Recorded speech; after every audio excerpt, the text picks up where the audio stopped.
All right, I'm back. Today I thought I would talk about something a little bit different than kind of where I started off with. When I first started off, I was just basically explaining this is going to be my VCast for a while, or vlog, or whatever they call these things, um, and kind of told you a little bit about myself, such as, historical background and all that kind of stuff.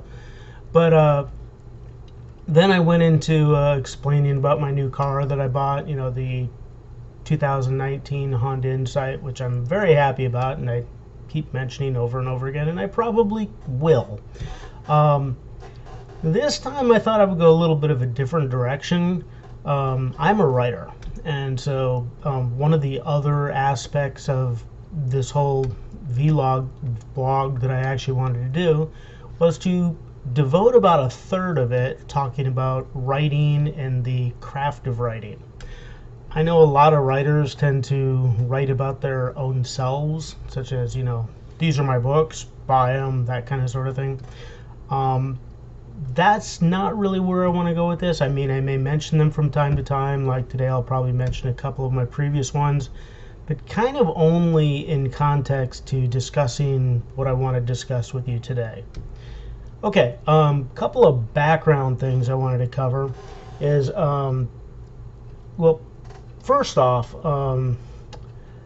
I noticed that I'm still kind of having some time getting used to the work set that I have actually here. I noticed when I watched the first couple of videos that for some reason the videos keep coming to a point where it makes me look identical to Brad Pitt. And I know there's a lot of girls out there that are looking at it and going, we're kind of sick of Brad Pitt, Dwayne, so you need to go with a completely different look. And I totally understand that, and so I will work on that. It is a burden. I totally understand, and like I said, I will work on that. The other thing you're probably going to mention, or you're probably going to notice a whole bunch of times, is I will probably be drinking out of my soda while I'm sitting here. There's no alcohol in it. I haven't had alcohol in years. Not because I have a problem, unless it's like the one on Airplane where he just kept, missing his mouth. No, I just stopped with alcohol, and so now I drink Diet Dr. Pepper all the time. This is not actually a commercial for Diet Dr. Pepper. I mean, I'm not a commercial kind of a person. But, should you end up buying Diet Dr. Pepper, it is a great product, and I think America will benefit if you buy it. Was that good enough? All right, we're good. Okay. All right, so kind of getting back to where we were, I wanted to talk a little bit about writing. And so there are a lot of people out there who want to be writers, some who have been writing most of their life and aren't sure if they actually are one, but would kind of like to be one, or think they are but don't know that they are, and they're really not sure if they want to get into the business of it. And we'll talk a little bit about the business as well, because it's changed over the years and it's much different from when I first started. I mean, when I first started, you had to give your novel to dinosaurs, and dinosaurs brought it out into the Jurassic era or area, and then had other dinosaurs look at it, and then they would decide whether or not you'd be published. Much different industry back then. So I want to talk a little bit about the history. My history when I first got involved in writing, just so you kind of get an idea of the kinds of things that I write. I started writing when I was really, really young. I wrote a bunch of short stories that got awards, so I was kind of rewarded when I was really young, convinced that I was going to be a writer because everyone kept telling me, oh, you're going to be a writer. And you kind of get that ego going after a while, and it probably wasn't all that helpful because I was convinced I was a great writer as a child, and I wasn't. So it took me a number of years to kind of figure out I didn't know everything I thought I knew, and I kind of had to relearn it. One of the things I learned really, really quickly, and then continued to expand upon over the years, is to be a decent writer. And I'm not saying I'm a great writer, but I know I'm a decent writer. But to be one, you need to read a lot. And I can't tell you the number of people I've met over the years who don't read anything, yet call themselves writers. And it's really fascinating to see, because here's what happens is one person gets really successful and has done that, and then everybody else is convinced they don't have to do it, like never have to read anything. It's kind of like the one guy that tells you that well, if you don't go to college, you can do really, really well because this one guy that made billions of dollars never went to college. And that kind of feeds itself, and then people stop going to college, and then basically they don't get degrees, and their lives aren't as great as they originally intended it to be because they didn't become that billionaire they were actually intending to become. All right. So going back to my history, I started writing when I was really, really young. I wrote my first novel, and I'll put that in quotations, my first novel, back when I was probably 12, I think it was. It was called The Victoria 3, and if I remember correctly, it was some kind of James Bondian kind of a story to it. I don't really recall it.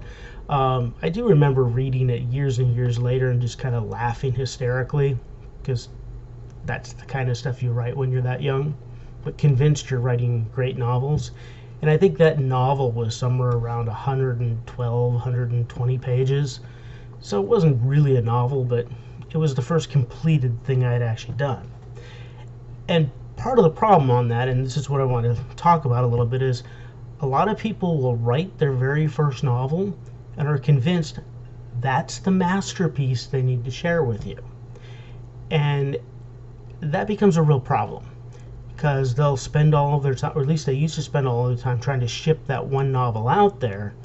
It's much worse now, because now when they finish their novel, they just upload it to Amazon and they wonder why the sales aren't going through the roof. I mean, they hear, you know, the Twitter woman, or the the one who wrote the 50 Shades, whatever, 50 Shades of Ties, I don't know what her book was, anyway, who wrote those and got absolute fame immediately. It doesn't happen. It rarely happens to anybody. It just happened on 2 romance books, basically. Originally young adult romance books, but you get the idea.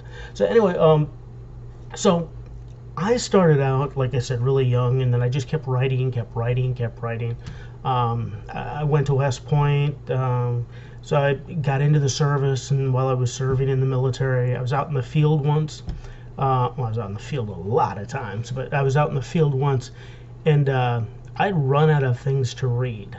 And so it was one of those where you're out there for quite a while, and you got a lot of downtime, so you want to do some kind of reading, and didn't have anything. So I sat down and just started writing something. I had this novel in my mind, and I was going to write it.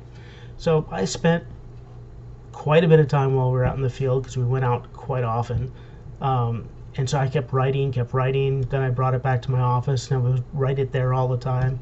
I didn't know it at the time, but my commanding officer kept coming into my office and reading my novel every night, because what I would do is I would finish whatever chapters I finished, and then the next day I would print out those, and then I would edit them by hand and then reprint them out. I had this old Radio Shack Model 3, or I had the Model 4 at this time. So I had the Radio Shack Model 4, and so I had those 2 floppy drives, and so I would print it out all the time, and I would put all my files onto that floppy drive. Well, back then, and this really dates me, word processing software wasn't like today. You don't make just a copy of it and then it's on there forever. As a matter of fact, when you open your word processing program, it kind of was the actual file itself. So in order to finish your file for that day, you had to close out the entire program, and that saved it. If you didn't do that, and I discovered this a couple of times in the past, before this, is it just scrambled your disk, and you ended up having to like reinstall it from scratch. So you had to make sure you always saved it at the very end, and then that would be the one that you could run next time. So I got to a point where I was writing this novel, and it was about a 200-page novel, and I had the first 150 pages. They were all on one floppy drive, so now they didn't fit anymore. It's not like today where you can fit tons of novels on the same drive. And so I had that one aside, and then I had the second floppy drive in there, and then I went to save it because I just finished the novel. It was one of those marathon, I think I worked 2 days in a row nonstop on the weekend, and I finished it. It was a great ending. It was like the best ending you could possibly imagine. And then I went to save it, and the whole power went out in the building. I lost the entire novel, or the entire last 50 pages of the novel. And I took that as a sign that I was not meant to be a writer. So I just stopped writing. I said, if it's not going to let me do this, then I quit. Went back and started doing other things, started going to, Officers Club and having a good time there, because I was like, writing was not my thing. And then I got called into the captain's office, and he wanted to talk to me. And he said, what happened to your novel? I'm like, what do you mean? And he goes, you were writing a novel, weren't you? I was like, yes, sir, I was. How do you know that? And he goes, what happened to the ending of it? I was like, the ending? I was like really confused by this. And he goes, yeah, the ending. I went, and then I told him the story of what actually happened. And he goes, well, I have an assignment for you. This next weekend, you're going to sit down and finish the last 50 or so pages of this book, and then you'll be done. And I was like, that seemed like a really odd request out of nowhere, and it wasn't an official military job of any sort. And then I found out, he explained it to me right then and there, he was coming in after I left every night and reading my book. And he wanted to know how it was going to end, and he was not willing to let me not end it. So I sat down the next weekend and I finished the book. And that's how I finished my first book. So that was a decent book. As a matter of fact, it was this one. Let's see if we can get that in here. So this was in his, The Teddy Bear Conspiracy. It was my very first book. It was a mystery suspense. It was about a murder that happens in a corporate office, and all sorts of intrigue and lots of fun and backstabbing, betrayal and all this, which is really fascinating because I'd never worked in an office building before. I mean, military, out of school, and basically in the military once I got out of school. So anyway, that was my interesting first story. And so after that, years and years later, excuse me 1 second. Remember, I did mention my Diet Dr. Pepper. It's a great drink. So, okay. So, what I want to talk about right now is like the next stage of my writing. Because this is something a lot of people don't actually realize. People talk about writing their first book as really difficult, and it is really difficult because it's hard to really finish it, and you really panic over it and all that sort of stuff. And so people tend to not finish the first book. It doesn't matter how long it is. Mine at that time was, I think, ended up being 220 pages or something like that. People don't finish it. And when I finished it, I thought it was the greatest thing that ever happened to me in my life. I was just overjoyed. And then it was about a year or so later, I decided I need to see if that was just fire in a bottle or that's really something I could continue to do. So I sat down again and I wrote my second book. And I will have to say it was the most difficult book I have ever written. And so the lesson to that, which I have a suspect is the same way with everybody else, that second book is really, really hard. And you don't realize why it would be really hard because you finish the first one and you're like, it's easy, I've done it. But what happens is when you start writing the second one, you get probably a quarter of the way through or maybe halfway through if you're lucky, and you start to question yourself going, did I really finish that first book? and you finished it, but it's like, did it make sense? I mean, the process, did it make sense? Or was I just lucky? Did I just have that one story in me? And you always hear people talking about, I've got this one story in me I want to write, and they never write it. But then I thought, okay, maybe it was that one story. And the even worse part of it was my first book, like I said, was a mystery suspense, and I decided to write a science fiction novel, which ended up being published as Leader of the Losers. Great title. It killed it for so long because nobody wanted to write or publish a book called anything that had the word losers in it. Imagine that. Anyway, so that was my second book, and I remember I probably got about 2/3 of the way through it, and I felt a little bit better about it, and it was a struggle. I mean, a massive struggle, and I stopped and restarted, stopped and restarted, started rewriting the book from scratch and all that. Finally, I sat down and just finished it. So, for those of you who have actually written your first book and are now thinking about doing your second book, take that as a lesson from me. Forget the fact that you wrote the first one. Know what you're writing right now and finish that project. That should be the way you treat every book. And if you get any lesson from today, that should definitely be it. So I've written a whole bunch of books over my time. I've written mystery suspense, I've written science fiction, espionage fiction, betrayal espionage fiction. I've done a whole ton of fantasy, some fantasy lines. I've done, what else have I'm working on a historical perspective novel right now, which is going to be probably 3 novels in length. Not because I want to write a trilogy, but because it's going to take that much to finish the project. I've written a humorous novel, which was probably the hardest novel I ever wrote. People think it's the easiest because it comes off so smoothly, because it's all just, to them, just a bunch of jokes. And that one I actually have here too. This is the old cover that I had for it. And see if I can not cover this thing. So here is the old cover that I had for it, with the Statue of Liberty and this old ship kind of coming through. And it's the Untold Founding of America by the Survivors of Troy. It's actually called the Myriad. And the reason, or the process behind that book was, imagine if there was another set of survivors of Troy who went out to found their new land. So instead of finding Rome or finding Greece or whatever, not Greece, Rome or all these different places that they would find, or the Odyssey kind of coming back from it, and all these different stories that were telling their stories. The Aeneid, which tells another story of another hero that's the Roman one.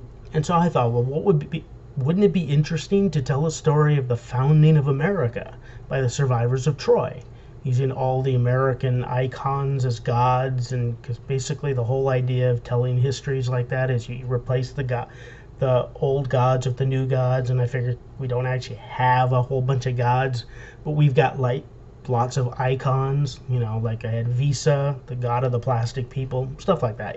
Anyway, so that was my humorous novels. Well, I mean, like I said, I've written a whole bunch of different kinds of things. One of the things I used to do is I used to mentor people, and that's kind of why I wanted to do this well, it's not a podcast, but this vlog on writing as part of the process as well, because I taught a lot of people how to write, and so I would take them from step to step going through it, and the resistance I would get from so many people because they don't want to do the harder things, they want to do the easier things, and found out they weren't getting success from doing the easier things. And then quite often I would lead them into how to first approach the market, how to start with, magazine collections, and then finally books and all that, because there used to be a process that you'd have to follow before. It's changed a lot these days, but it was kind of interesting the way it used to work before. So basically that. So my question I ask, and this is kind of what I want to delve into as we go further into these different casts of these informative kind of stories is to ask, why do you want to be a writer? And there are people who really, really want to be writers, and then there are people who want to be seen as writers. And so I think the very first question you need to ask yourself is, which one of those am I?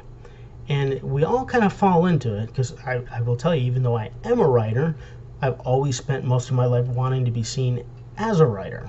So I understand the allure and the appeal to that. 1 second, got a Diet Dr. Pepper, drink of a nation. You do know they're not sponsoring me. I have no sponsors because nobody's to be sponsored for. Anyway, so where was I? I was talking about the whole idea of why you'd want to be a writer. And so there's lots of reasons people want to be writers. They want to be recognized as writers, but quite often they don't want to actually do any writing. And that leads to another kind of side to the problem, which is people who have written something and are convinced they're writers because of it. Quite often, these are the people who their parents used to tell them they're great writers because they write great letters, stuff like that. And that doesn't mean they're not good writers, and it doesn't mean they can't write novels and short stories and all this kind of stuff. But they still have a lot of work ahead of them if they want to be good writers. Now, having said that, anybody can be a writer. That's just out there. It's whether or not you want to be a good writer. And I would hope that most people who want to be writers want to be good writers. And that's not just to be seen as a good writer, but to know that you're a good writer. One of my favorite authors, and you may or may not be familiar with him, but Haruki Murakami. He's written some great books.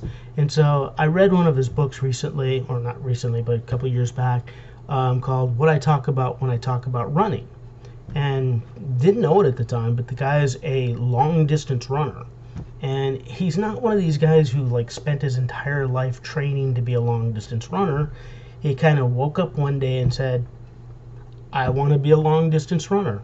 I want to run marathons. And then he started running marathons. And the interesting thing about the book, and the reason why I'm telling you this, is he equated it to his his writing. And it was really interesting, the juxtaposition that he kind of threw in there to explain why this actually works. And so what you discover, and this is kind of how I've reinvented my writing as well to kind of follow this. I don't expect to ever be Haruki Murakami or as brilliant as the guy is, but I love the model that he chose, and I want to kind of follow that same kind of educational process. And what he does is every book he writes, he reinvents himself based off of everything he learned from the book before him. Which means when you're reading his next book, he never could have written that book before. And every subsequent book after is the same way. And so I started incorporating that into my writing process probably about 4 books back. And it's changed the entire style of how I actually write, which is why I'm constantly jumping genres. I don't jump them because I just want to change. I jump them because my next evolution of where I want to be with writing is to go to that next step. All right, so let me give you a couple of quick tips before we kind of go on, or go, and we'll come back for the next time because it's getting pretty long. What are some tips to actually do if you want to be a writer? Well, write a lot. It's going to take time. Don't expect success on the very beginning. Couple other things I kind of wrote down on the side over here, which is I mentioned the second book is almost always the hardest one to do. And one thing every successful writer will tell you is rewriting. Now, there are way too many people who finish a book and then send it out. One thing self-published writers are doing nowadays that they weren't doing before is they're actually getting readers to read their stuff. They call them sometimes beta readers. And so these beta readers will read their stuff, give them comments and tell them you need to work on this, or you need to work on that. They'll do that, rewrite it, and then they've got something going. That's a great rewriting process, and it's also an editorial process that a lot of people generally haven't been using. So that's one thing where our market is getting a lot better. And we'll talk much more about that as we kind of go forward. So another thing just to kind of point out, and we'll, like I said, I'll get into these in much bigger detail or much more detail in further subsequent casts. One thing you need, and even I'm discovering this to be really, really difficult, social media. You need a social media presence, because the old market, which I kind of started in, and the old process of getting published and all that, is practically gone unless you were already massively famous before this, or you're just really lucky right now. And sometimes those old publishers are seeking out those people that are doing really well with social media and selling their books that way. So it's kind of a reverse process on kind of how it works. But if you have a social media presence, meaning you've got a lot of followers behind you, and maybe a couple of influencers, and we'll talk about those another time as well, that will make your career so much faster. That's all I've really got for today. I don't have much more to share with you other than buy Diet Dr. Pepper because it's the greatest drink on the planet. That's it. Have a good day.